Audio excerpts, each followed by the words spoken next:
नमस्कार। चलिए आज बात करते हैं एक ऐसी टाइमलेस कहानी की जो भक्ति, अटूट तपस्या और दो ब्रह्मांडीय शक्तियों के मिलन की है। ये कहानी है शिव और पार्वती के दिव्य विवाह की। तो सवाल ये उठता है कि कोई ऐसे तपस्वी का दिल कैसे जीत सकता है जिसने दुनिया ही त्याग दी हो। यहीं से एक महान खोज की शुरुआत होती है। तो कहानी की शुरुआत होती है हमारी नायिका पार्वती से। उनका जन्म ही एक खास, एक दिव्य मकसद के लिए हुआ था, एक ऐसा प्रण जिसने ब्रह्मांड की दिशा तय की। पार्वती जो हिमालय के राजा हिमवान की बेटी थी, उनका जन्म ही एक लक्ष्य के साथ हुआ था, और वो लक्ष्य था महान योगी भगवान शिव से विवाह करना। असल में ये देवताओं की ही इच्छा थी सृष्टि के कल्याण के लिए कि पार्वती का जन्म हो, और उनकी भक्ति बचपन से ही एकदम अटूट थी। लेकिन ये लक्ष्य पाना इतना आसान नहीं था। अब कहानी उस मोड़ पर आती है जहां पार्वती एक अविश्वसनीय चुनौती को स्वीकार करती है। ये उनके अटूट संकल्प की परीक्षा थी। उनकी तपस्या, मतलब वो साधना जो शरीर और मन दोनों को तपा देती है, वो असाधारण है। सोचिए, युगों तक लगातार शिव के नाम का जाप करना, कठोर से कठोर उपवास रखना और गहरे ध्यान में पूरी तरह से खो जाना, ये समर्पण की हद थी वाकई।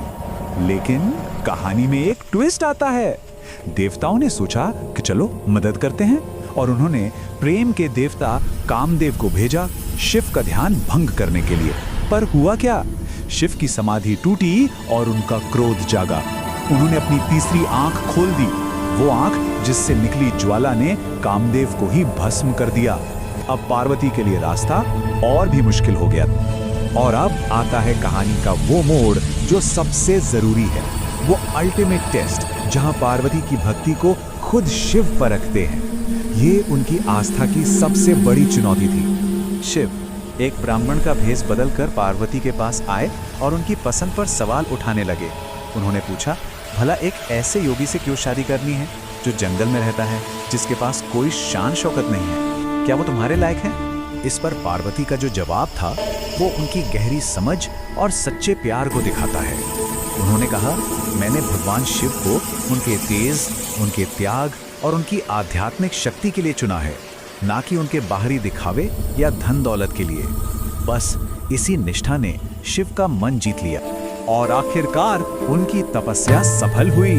शिव ने पार्वती को अपनी अर्धांगिनी के रूप में स्वीकार किया, और यहीं से रास्ता बना एक ऐसे विवाह का जिसका महत्व पूरे ब्रह्मांड के लिए था। ये था शिव और शक्ति का मिलन, और ये कोई आम शादी नहीं थी। सोचिए जरा, इस दिव्य समारोह में कौन कौन शामिल हुआ?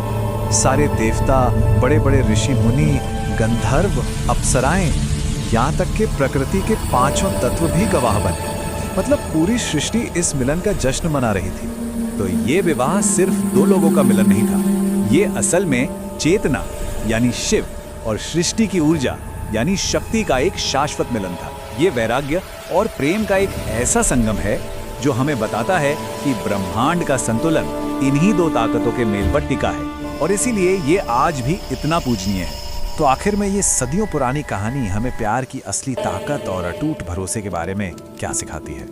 ये एक ऐसा सवाल है जो तब भी जरूरी था और आज भी है।